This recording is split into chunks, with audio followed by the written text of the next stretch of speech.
Today we are joined by Jenny. Jenny, would you like to introduce yourself?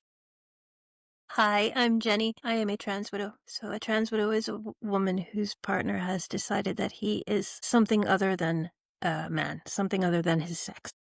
Yeah. So we have had a couple of other trans widows on, and that's how you found me, I think, wasn't it? Yes. You found the channel Yes. through Uta, and I'm not sure if you've seen Una Jane on the channel, but you've certainly Mhm. seen Uta. So it was good to connect with other trans widows from that, Yes. because I think that you've got an experience that the world needs to hear, and you're being silenced. Yeah, I think people could learn a lot from us, and for some reason, our voices are definitely suppressed. Yeah. So what is it that you would like the world to know? I just would like the world to know what really motivates most of these men, and I'm speaking of the older men, cross-dressers, fetishists who've groomed a lot of young men to use as shields, young men and boys to use as shields. One thing that they always do, and this is what my ex did right from the beginning, is they tell you a sad childhood story. You Right. know, how they were this isolated little boy with these feelings, and they get you that way because women are going to feel compassion, especially if you bring up a child. And that is every single one of them that I've seen talk when their spins are platformed, hook you by saying that, I was this sad little boy who didn't quite fit in or this or that. And my ex had one of those stories as well. And he told it to me relatively early on. And it felt like he was really opening up to me, so I opened up to him, and we shared our difficult childhoods, and they hook you that way, and then they try Yeah. to, every time you put up a barrier or maintain your boundaries, they try to break them down again by being this sad little boy. And Right. So they're playing on your empathy. always, every time. And the thing is, they always end up, yeah, it's a story. So you don't think that the story was true based I on think, their obviously experience? some of these men had difficult childhoods. So did I, so do women. We don't we don't end up being fetishists trying to torment people around us and coerce them. It's not an excuse. Yeah. Because that is one of the things that the people who are defending these men, if that's the way to put it, but when you say these trans widows, there's a lot of abuse involved, they usually come back with, well, that can happen in any family, that abusive men exist, and that's true. But what would you say to those people who say that? These men are aroused by boundary violation. For most of them, it's a power trip. They wear their misogyny as a costume. There's a huge red flag there. So they're in a cohort of men who are already misogynistic, who already have no respect for women. So it's not. It's a different sort of situation, and they're That being is a enabled. powerful way of putting it, actually. Yeah. So would you like to tell us a little bit about your situation and what you experienced? Oh, it's been so long. There's so many different. It's got tentacles at this point. But I guess I met my ex over 25 years ago now. And like I said, when we first met, there was a lot of love bombing. He was quite. I was living in America at the time. I'm American. I was born there, Okay. and he was very different from what I was used to. I was kind of used to American bog standard misogyny, and he was just different. I really liked him. A lot of these men are really charismatic, and he was, he was a great storyteller, and I thought he had brilliant blue eyes. I was just smitten, and I thought he was very interesting and very different. He used to love to go camping, and I love to go camping. It was great at first. And at first, when he would do things that I didn't do or say things that I didn't agree with, I really thought he was hearing me and listening to me. Mm-hmm. And as time went on, I wasn't a doormat.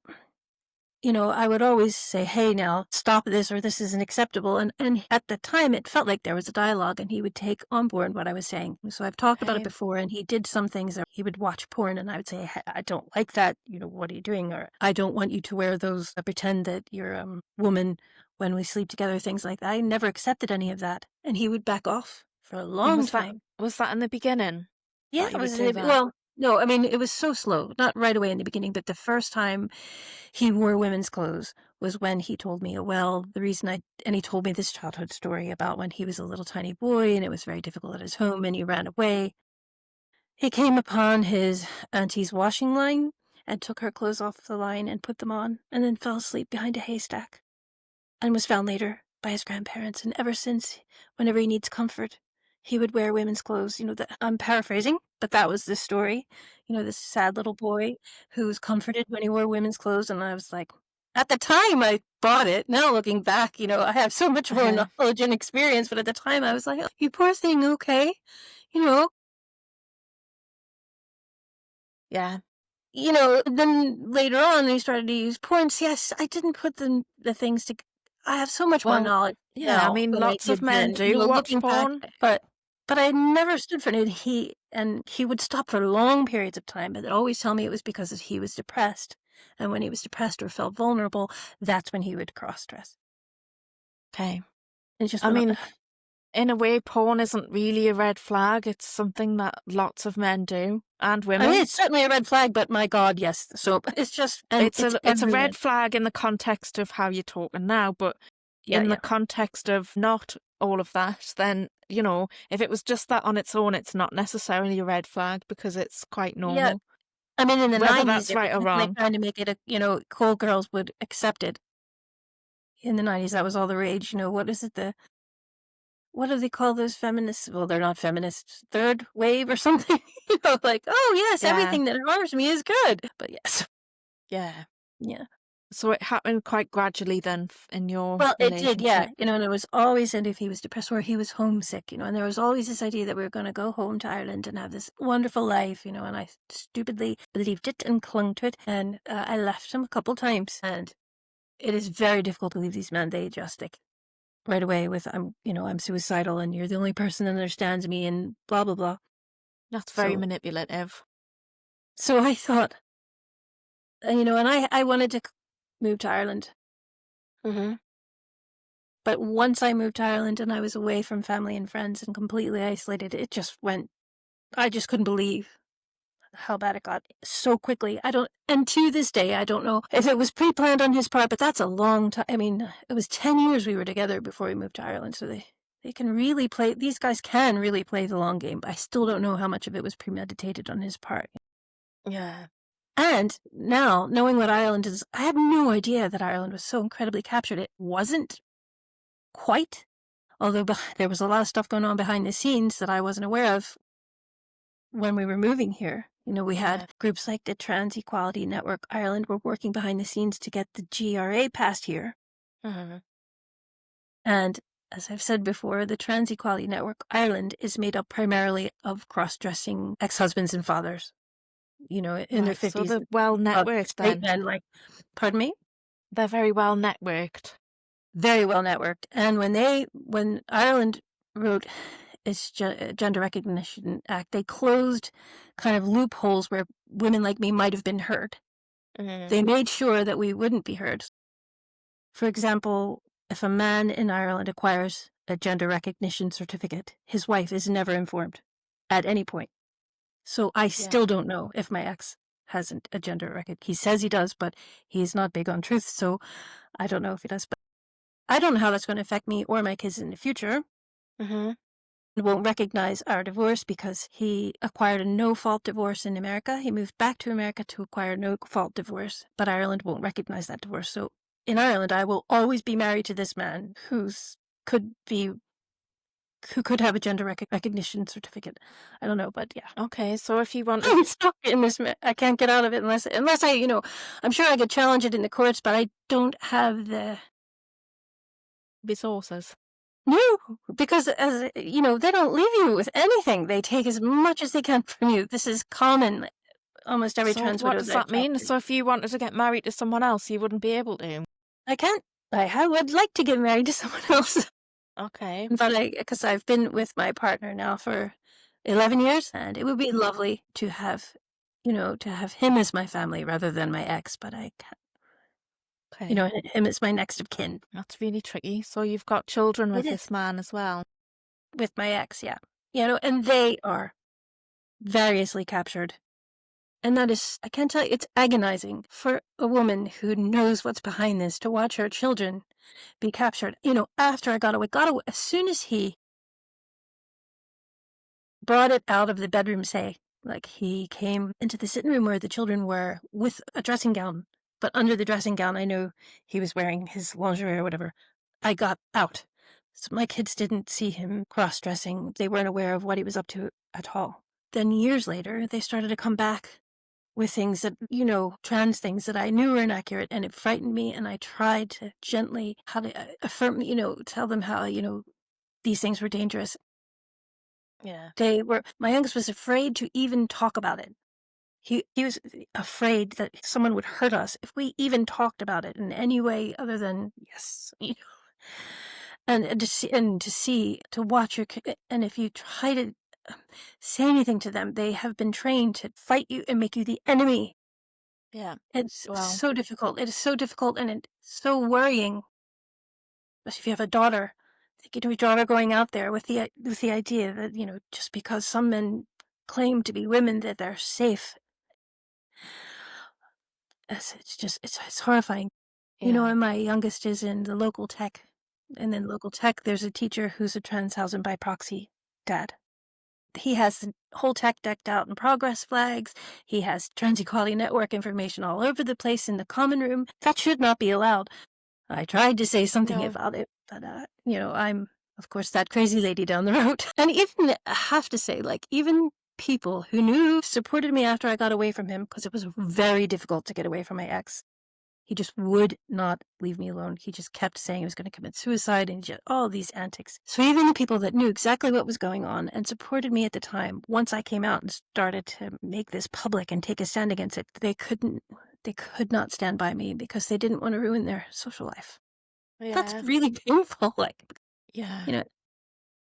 And, It's been really difficult to talk about, hasn't it?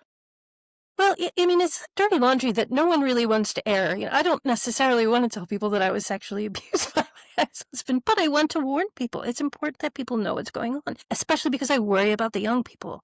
Because my kids are all in the arts. If I had to do things over again, I would try to direct them towards sports. I'm like the worst sports woman in the world. Yeah. The arts are absolutely saturated. Yeah. In their theater, they've all done theater in their theater group. I think it'd be more rare that a kid didn't identify at one point as either trans or non-binary or some brand of queer or, That's the thing that's fashionable, isn't it? It's the non-binary. Yeah. And sometimes, there's these kids, it's another expression. It's like goth was when we were young. But for some kids who are particularly vulnerable, it is not a passing thing. It can be incredibly harmful. You say that and you're really, you're just a big party pooper. Well, yeah, nobody wants to go against the grain, really. No, And I had it's all police at my house. celebrated. I had the police come to my door. Now, I asked the police for help many times with my ex, and they just wouldn't. I've been laughed at by them, but they just would not help. But when the local pride group brought a BDSM, very cross-dressing fetishist, to town to speak about children in his community, pretty much Trans Equality Network is very pro-medicalizing children. So he came to town to talk about medicalizing children, basically. He was invited by the local pride group. And I was like, hey, hang on, this is a safeguarding issue. This guy hasn't even been vetted. The local community group or whatever reported me to the police. And the police came to the door. They didn't come when I needed help with male violence, but they came to the door to tell me to. And then they tried to say that they didn't, but we had them on camera. So is that how you protect yourself then? You've got By having a cameras. camera outside my house. So this is quite like a long time to have been suffering from this kind of stuff. I guess you could say enduring a lot of shite, yes. I don't want to say suffering because I have a lot of happinesses in my life, and I don't think I'm a perpetual victim. But if you're going to have a backbone and stand up to this, my goodness, you are ostracized, even within whatever the GC community is. You are a pariah unless you defer to certain big names. And that's bullshit. Sorry. No, you should be able to say what you think. But, if you try to warn people, because that's why I'm here. That's why I spoke up in the first place. I haven't changed my position. I wanted to warn people because I worry. I'm a worrywart. I want everybody to be safe. If you try to say, hey, look, this person is a little bit, at the force teaming is amazing. And they're trying to make you look like the villain. Well, they don't try. They just come right out and say it. Jennifer has a personality disorder. She's bitter, jealous. It's mad. And then people go, oh, yes, she is. And say, you know. So they'll say, listen to women, but not that one. Don't listen to Yeah. the inconvenient ones. Don't listen to survivors who are a bit uppity. Because we're fine to be exploited for their purposes. But if we show a personality in our own right, or if won't agree with every single thing a big name or a head girl says, then that's it. It's just the Yeah. same thing all over again, If you say boo about certain people, you're apparently betraying parents and children and women and the world. That's just exactly the same thing that the trans rights activists are doing. But I find it quite difficult that the sort of split in, there's so many factions. And I suppose it would be because, people that believe in basic reality, well, that's just going to be everyone who's brain, that's just going to be a very diverse group of people. So yeah. everyone should be able to have a voice. But there are certain voices that are really being suppressed. And funny enough, it's the women who know these men best are being framed as extremists. I'm not an extremist. I went through some extreme abuse, and I continue to endure extreme abuse for speaking up. But I'm not the extremist, but what I endured was extreme, And to automatically make me into an extremist, can't people see what's happening there? Well, it's women like you that we should be listening to. Yeah, well, yeah, but instead it seems that so many people are dwelling with what's happening in the men's minds. And I'm like, well, we don't really have time to hear about what's going on in the men's minds right now. We need to protect women and kids. We don't have that time to waste because let me tell you, you could dwell with those men and their stories for years. I did it. I know. And then when it comes down to it, it's, you keep hearing about that they have an affliction. You know what? I'm telling you, most of the time, their affliction is they are entitled. Yeah. And they want to control. One of the ways that they control women is by wasting our time. And the biggest way they're wasting our time that I can see is by having us listen to their spins and their excuses for their behavior. Yeah. And they know that it's wrong, but sure it will. I've actually had a couple of men who say they're women and they wanted to come on the podcast, and so far I haven't allowed that to happen because it's a space for women. And this is what happens. You go out to talk to people about this issue. Like, for example, a couple of weeks ago, I was out giving flyers out for Let Women Speak in Whitley Bay, promoting it. And, you say this is about women's rights, and they come back and say, well, it's anti-trans. And I'm like, this is about women. We're talking about women. I'm not interested in them. You know what I mean? Yeah. We're And they'll say, interested in protecting women. I'll admit I'm a man, or, I'll admit that I'm a trans woman, and I'm on your side, so let me waste your time and tell you all my excuses for why I should be able to, make another set of rules for me, and one set of rules for you. Yeah, those guys, they're really wolves in sheep's clothing. I had one man who said that he didn't want to change my mind, but he wanted to let me air my concerns. And I was just like, and I thought, well, it'll make good content. And then I just thought, no, I can't do it. So I went back and said, sorry, my channel's for women. And I do have men on, but not men who pretend they're women. So, and he came back and said, oh, that's a zinger. So I'm not really sure what that meant. I think it meant that I'd got him by saying you're not a woman. Yeah. It's funny, though, how when you have boundaries around these things, then people will call you a misandrist. And Well, that's not the case at all. I like men. that's one name. But I don't like, boundary violating men, predatory men. Well, that's one name that I actually haven't been called yet. But I've been called a bigot and a Nazi and God knows what else. I don't even care what people call me anymore. Transphobic. It doesn't bother me because I know it's more about them than me. Yep, absolutely. There's a whole lot of projection going on. I see Absolutely. There's so much projection. They start talking about the gender critical or whatever cult and our ideology. I'm like, what? Mm-hmm. Yeah. Still, I'd rather avoid it altogether. I don't like to get into conversations with people whose default is to do that. Yeah. I try and stay out of the spats and everything as well. Yeah. So Yeah, I don't like spats, but at the same time, people have told me that I'm divisive or that I'm obsessive because I'll warn about certain people. But this is why we're here. We're here to protect women and girls. And that Absolutely. means sticking to your guns and warning people. So, Yeah. and there are new people coming on board all the time, and they also need to be worried because I was a new person at one point, and I was Yeah. green as hell when it comes to Hmm. this being out there talking about this, and I made a lot of mistakes. I should have maybe gathered more information before I ran in head first. So I repeat a lot, but it's important. It's Yeah, it necessary. is. So tell us a little bit more about some of the things that you went through. What really stands out and sticks in your head? Well, I find that now looking back, the most difficult thing is watching my children be captured by this, knowing what's behind it, and trying to get away from him was difficult. Trying to find support like therapy or counseling was impossible in Ireland for myself and for my kids. We're really mental health system is overrun. I know. I went to the GP with serious panic attacks. They didn't cop on at all. That I was having, even though I told them I had been through serious abuse. I didn't. My insomnia was so bad. I just could not find any help. Eventually, they referred me to mental health services, and the man who I met with told me not to go on any kind of antidepressant because if it were on record, it could be used against me in a custody battle. So he offered me antihistamines for to help me sleep. It was bad, and I was telling you recently, or not that recently, but a little over a year ago, I went to get grief counseling or to ask my GP to send me to grief counseling because I'd lost my older sister. And I said to my GP, and that also might be helpful for all the losses that I've faced because of my situation.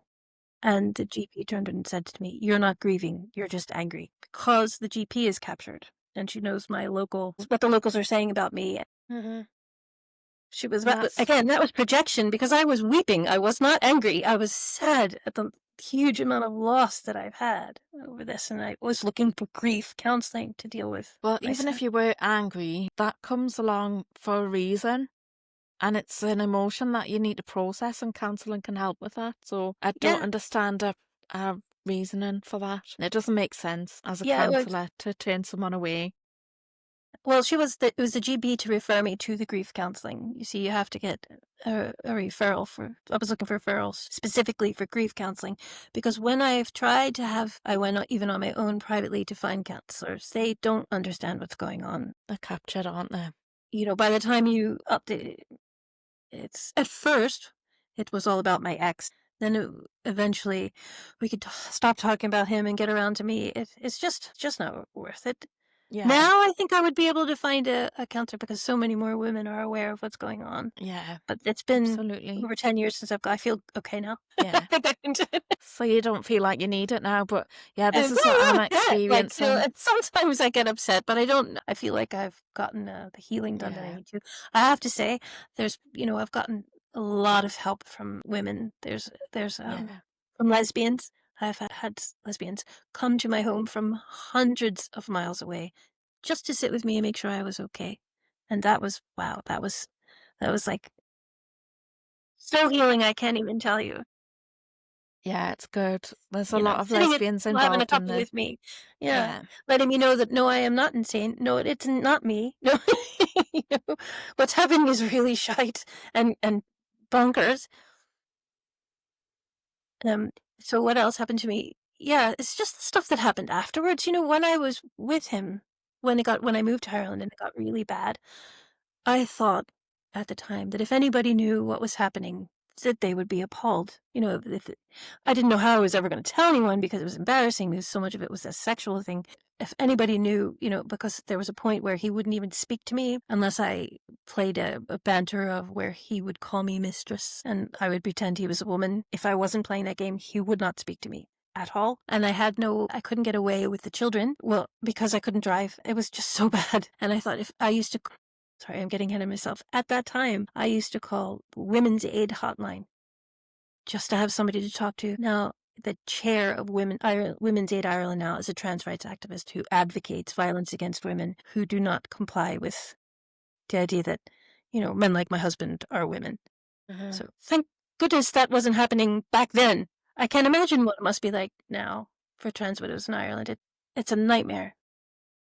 It can be really difficult to like when you look at the women's organisations, it can be hard to know which ones you can trust, which ones Absolutely. have men involved and which ones don't, because of the language that they use on the website or the lack of any, you know what I mean? They'll just say stuff like, well, we support all women. Well, if you're not in the know about what the language that they use, then you won't know that that means men. Yeah. And the training that they get. I mean, I was telling when I rang a Dublin rape crisis, because this was years ago. Something had upset me and I was having a panic attack and I just wanted somebody to talk to. Didn't want to talk about sexually explicit stuff with just anyone. I wanted someone anonymous to talk to about it. I was stopped just a wee way into the conversations so that the person on the other end of the line could tell me to remember that all genders rape and abuse. No. This is on the rape crisis hotline. But Well, the thing is, though, the definition of rape is the penetration of a vagina with a penis, and women don't have penises, so women can't commit rape. I think the definition might be different in different countries. Like in America, yeah. I'm not sure if it's the same because I've said this online and got like piled on. But certainly in the UK, the definition of rape includes a penis, so women can't rape. And Yeah, I and think, we or might it's also mention really that it's rare. a huge majority of the time, it's men who commit Yeah, sexual assault, not women do. So saying all genders rape and abuse is just gaslighting. it is. And you just do not need more of that when you're trying to recover from rape and abuse, particularly from a man who says he's a woman. But Absolutely. yeah, it was after I got out that I think has been more troubling than when I was in, because when So, I was trapped, I still had faith in humanity. That's exaggerating, but what happened afterwards, my goodness, I mean, were you expected while you were in that relationship to think of him as a woman and call him a woman all the time? not at first. But when I moved to Ireland, it went into overdrive. And I still don't know how much of it was pre-planned, and then, yes, he wouldn't even, pardon me, speak to me unless I played the game that he was a woman, because the whole time that we lived in America, he behaved that way when he was depressed, and much of his depression was due to homesickness. So then when we got to Ireland, it was altogether too difficult because home had changed too much and it was too hard for him to be back and deal with. It's just any Yeah, excuse will do. There is no excuse. This is what I feel like at this point. There is no excuse for the way these men behave towards us. And I think, much of the behavior is that they are threatened by women and they want to control us and they want to tell us what we are by showing us. And yeah, they're trying basically to say that we are holes with a pulse and that is our place. And they want to show us by acting it. It's control. yeah.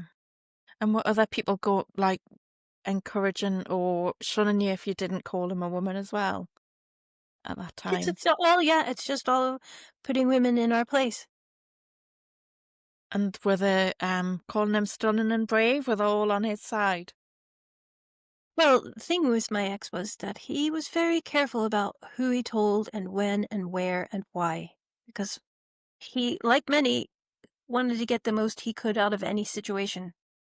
So he Okay. told some people about his thoughts as a woman. He told some people he was transitioning. And others he never let on. And was Because he's one of he was in construction, and he knew locally that it wouldn't really serve him. So because they wouldn't go along with it. he would tell women who he knew would be sympathetic about how I was so horribly mean to him because he said he was a woman. So he has women giving me a hard time behind the scenes. And then he would tell men who he knew wouldn't accept his baloney. Another story altogether. So everybody got to hear a different story. But at the end of the day, he's hard done by and I am the evil blowing. Yeah. I don't think I count as blowing, by the way. But yeah, because it's primarily blow-ins who, pardon me, have brought this stuff to this little tiny place in Donegal where I live. There are Uh-huh. some local men, but the vast majority of people who are promoting this stuff here are from elsewhere. Right, okay. So it's not the locals.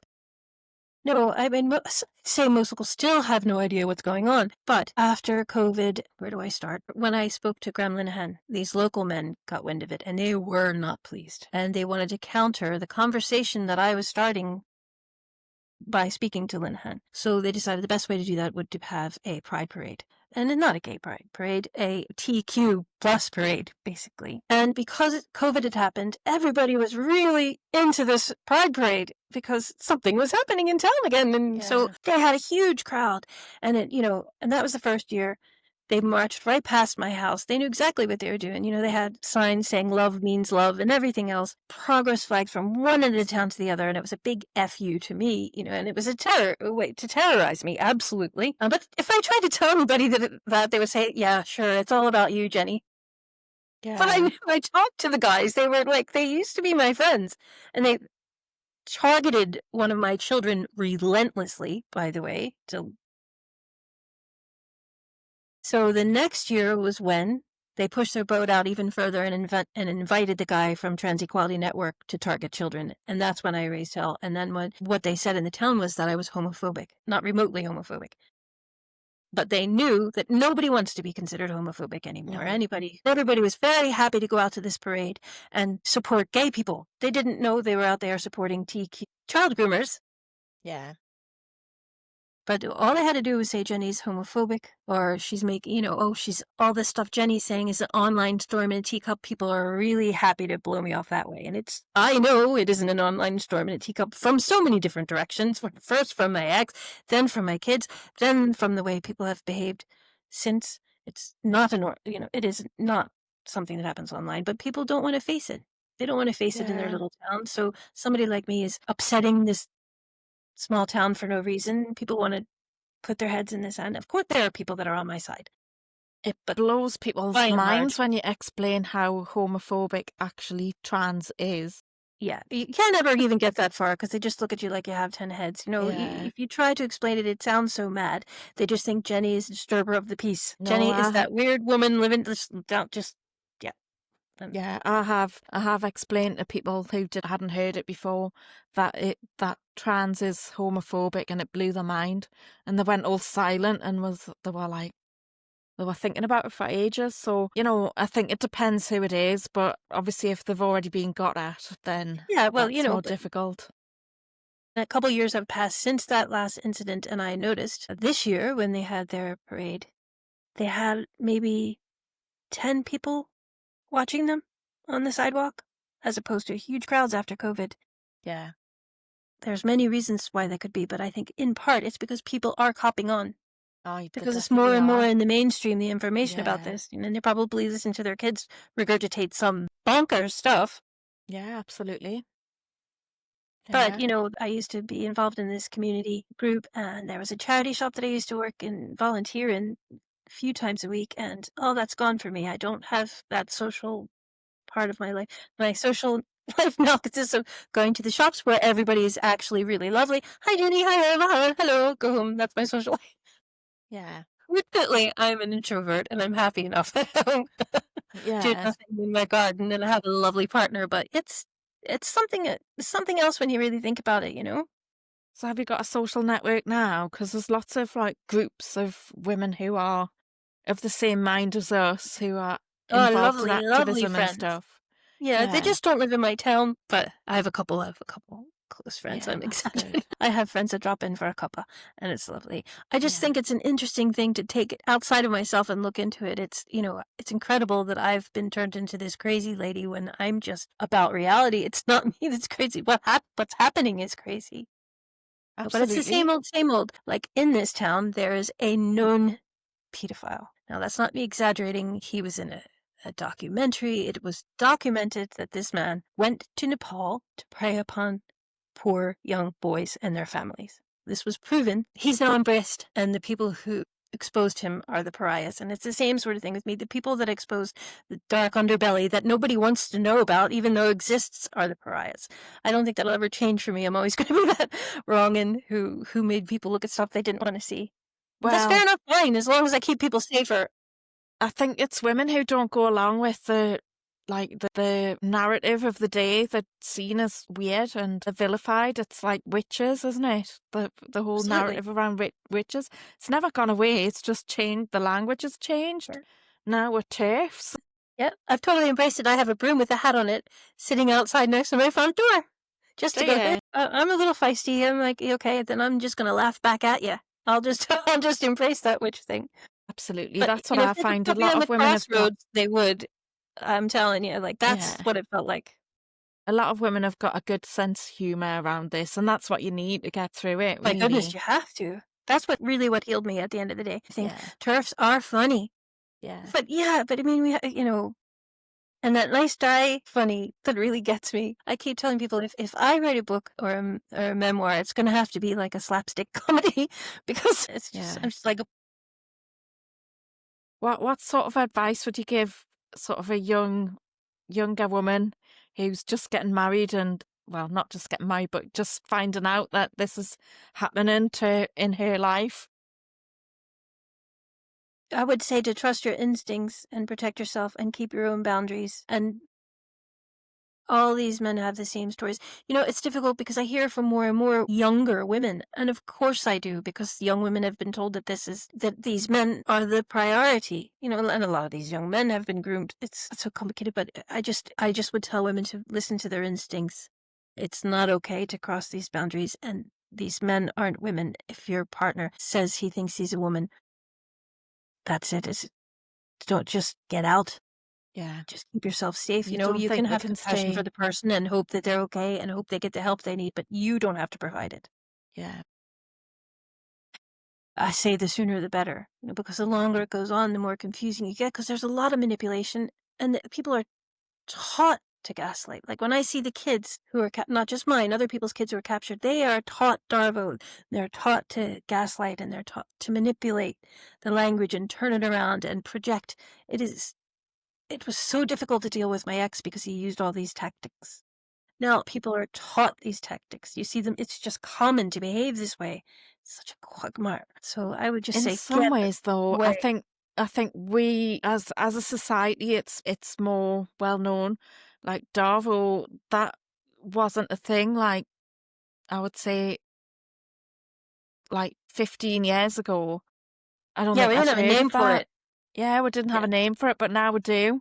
And yeah, it's, you've got YouTube and all these videos with people explaining the tactics of yeah, narcissism. And basically, that's the playbook of a trans woman, like a man yeah, who's doing this. Like, yeah, learn about narcissism and you'll know all about it. yeah. And there narcissists abound. I think we're breeding narcissism. I think that's pretty common knowledge. So even I've said on X recently that the telling women to reframe our trauma. The call is coming from inside. There are so many people that say they're speaking for us. Yeah. And if you cross them, their immediate default is Darvo. You know, Yeah. they vilify you Yeah, and they put, do. It unless you happens defer so to them. And much. so it's difficult. But so I would say, I would recommend everybody watch out for those red flags and then just take it into account and just watch for it and keep it in mind when you're listening to people speak and who is speaking. There's so many people that say that they want to speak for women like me. When we speak for ourselves. You can hear us if you try. Our stories are out there. You know what? Yeah. Trans Widows Voices. Yeah. That is a great resource because then Absolutely. then you're not alone, and you see all the patterns, and you realize, oh yeah, when I first got away and his little childhood story is still stuck in my head, I really still thought he was a special case, even after the horrible stuff that he put me through. And then you realize, nope, it's Well, because he'd been manipulating you for so long. yeah, So yeah. how did he And get then out in the end? I got to know one woman. This is sad. I got to know one local woman because my 40th birthday was approaching, and his close friend's wife said we should do something for Jenny, and he tried to say no, but the wife got the friend to talk him into it. So we went out somewhere, and I met a local woman who gave me her number. She came up to me and she said, "Oh, you look sad. Who are you? I haven't met you. Are you new? Blah blah." And Geez, I paid for that night, by the way. He was so angry that happened. But then I did ring her, and she came over for a cuppa, and she was like, "Wow, this is really bad. This is not acceptable the way he treats you." And anyway, just that one connection helped me to get out. So I said I was renting a house, moving out, and I did. But it was Yeah. so hard because his brother, it all looked really bad to them. They were losing control of this clan of their uppity Yank. So his brother used to come to my house every day, banging on the doors and the windows, trying to get in, and it was bad. Then I decided to just kind of open my doors wide, so I had all my friends over all the time, so that I wouldn't be by myself and I wouldn't be a sitting duck, me Yeah. and the kids. And all those people won't even look at me now, by the way. So really, it was that one person who saw what was going on and fed it back to you, Yeah. And then she reflected it said, back to you. That's the word I was looking for. yeah, Reflected that back to you, and you yeah, were I mean, I able knew, to hear but it from someone else that what your no, instincts were saying was right. I knew it was bad, but it was that someone heard me and knew that it was bad as well and would kind of give me a little bit of support. I was completely on my own, so I had a bit of an anchor. But that same woman wouldn't stand with me once I started to be a bit of a pariah, but instead said that she would heal everyone from a distance. So there are those people that pretend that they won't do anything that might jeopardize their social standing, but just by their benevolent presence, everyone will be okay. As if you can just hope all this stuff away. Hope will not protect the children. Safeguarding doesn't happen with hope. And Yeah, it infuriates me when I think about that, because that yeah. is just such a cop out. Like, I think the just say, tide's starting to I don't want turn to stand though. next to you because I'll lose my social life. I would respect that. The tide's starting to turn, and soon these people will be saying that they didn't support it. I think they know it already. And, I don't care what those people think. Uh-huh. Well, obviously I'm still a bit angry about it, but I have no time for it. I'd rather. Yeah, but when society starts to heal and, people I hope start that happens. distancing themselves from this, then that's what's going to really make a difference. Because at the moment, kids are still being groomed. Absolutely. And in Ireland, they're really doubling down hard. And the voices that we're hearing in Ireland, I'm just hoping that Ireland is not, the main voices that are heard here aren't people who ha will make a profit from perpetuating this. I don't want, Ireland to be like, turn into a gender business. Yeah. Well, that is what's happening, isn't it? Well, yeah, because yes, and Uh-huh. it's not on it. So I keep hollering all the way up Do you, here in tiny village in Donegal, but do and you I write think letters like every day. do you think anything's changed since the Supreme Court In the judgment? UK. In Ireland, it's just doubling down.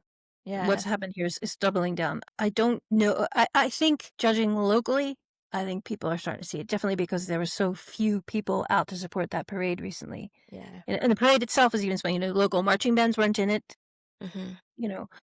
But I think people are starting to see. Now, they're not Mm-hmm. going to stand up and fight it. Some will, but they're starting to see what's really going on. And what sort of things have helped you to move on from what's happened to you?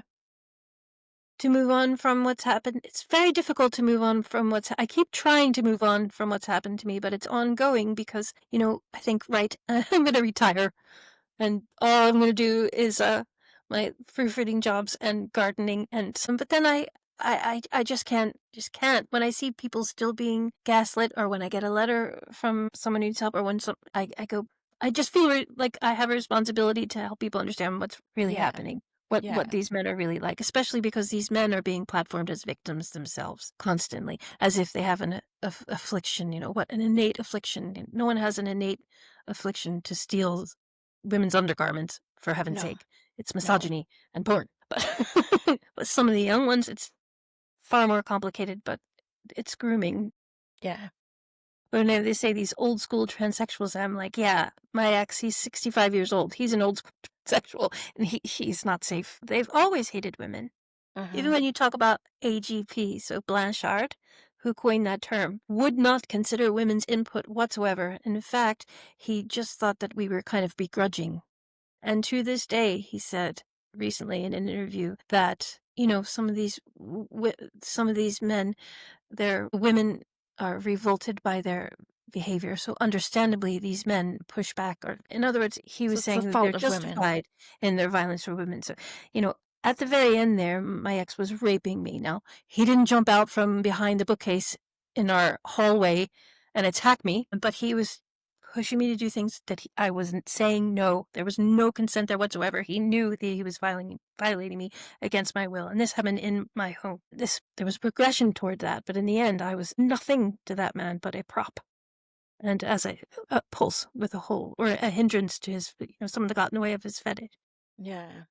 When I spoke with Glinner that time, I was trying to tell him, or I told him about the networks that these men had. My ex, years ago, 15 years ago, he was well networked with men like himself. And you can see that now. But I don't see too many people talking about how these men are networked and they tell each other what to say. So it's frightening that people don't want to know. Instead, people really, they want to blame the victim. They want to blame women like me. They think there must be some fault with that woman that happened to her. It's too close to home for them to think it could happen to anyone.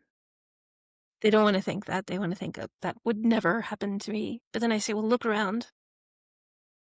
It's happening to society at large. Absolutely. Well, there must be things that you enjoy doing that takes you away from this. Oh yeah. No, I have a really lovely partner. Lovely, I have to say. So that's nice, and I love. I don't know. I just all these little things that actually make me. I feel really lucky, actually. I have a lot of things that make me happy, and a lot of wonderful friends. They just don't live in my town. I wish they did. But I have yeah. But I have all the joys in life. I feel like I was never quite a romantic person, and I always had I don't know how to explain it. And I guess I never really had I don't know how to. Never really had romantic notions about men, but I feel like the partner that I have now, he makes me have butterflies and kind of feel swoony. And I've been with him for 11 years, so like, what? Yeah.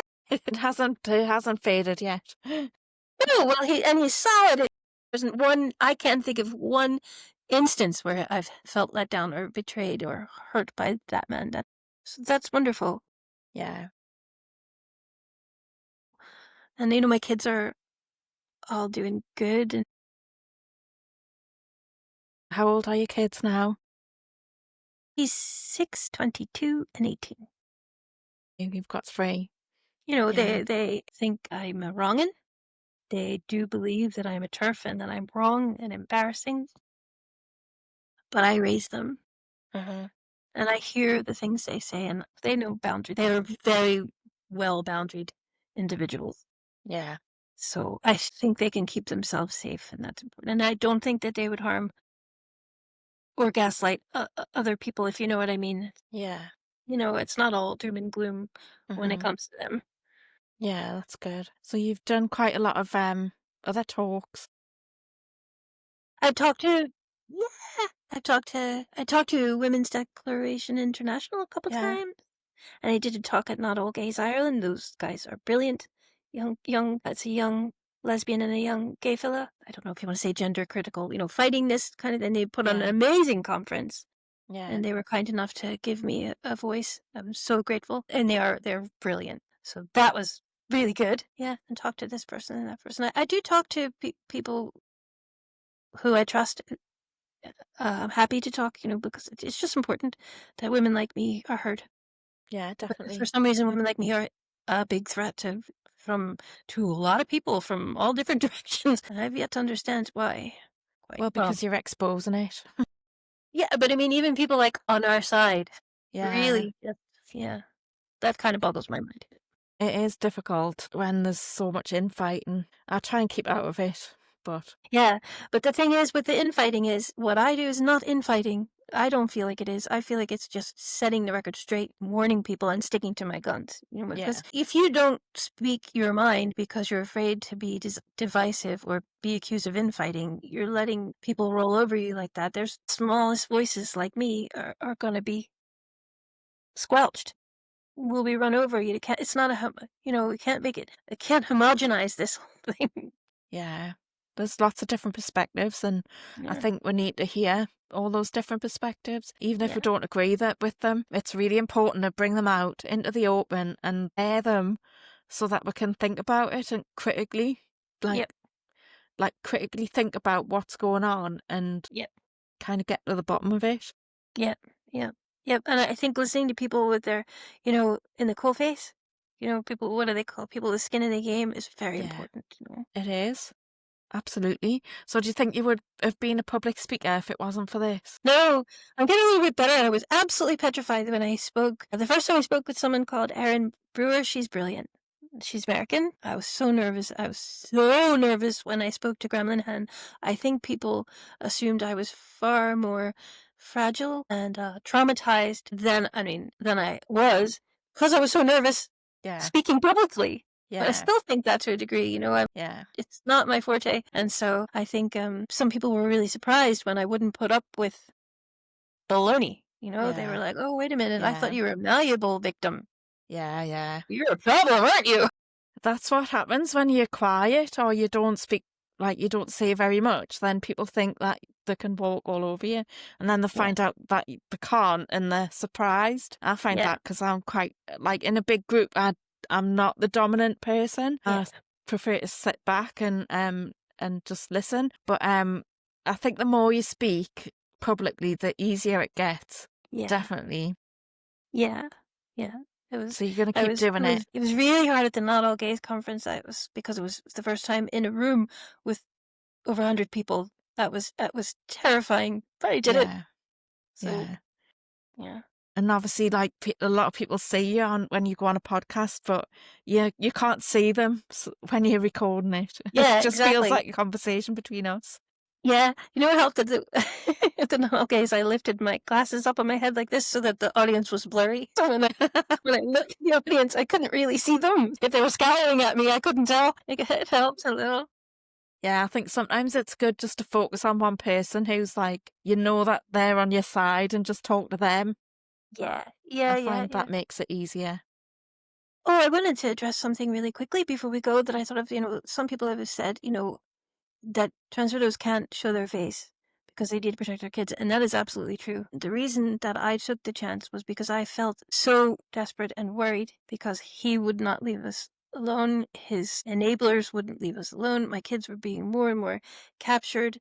The police wouldn't help me, and I felt like nobody knew what was happening to me. And and I was constantly told, my ex would say, if you were dead, who would even know? Who would bury your body? Stuff like that. I thought, I'm going to put my face out there. So if something happens, people will know what happened because I could not get any help from the police or any kind of support. So is that why you speak out now? that's why I put my face out there because I thought that would keep us safer, believe it or not.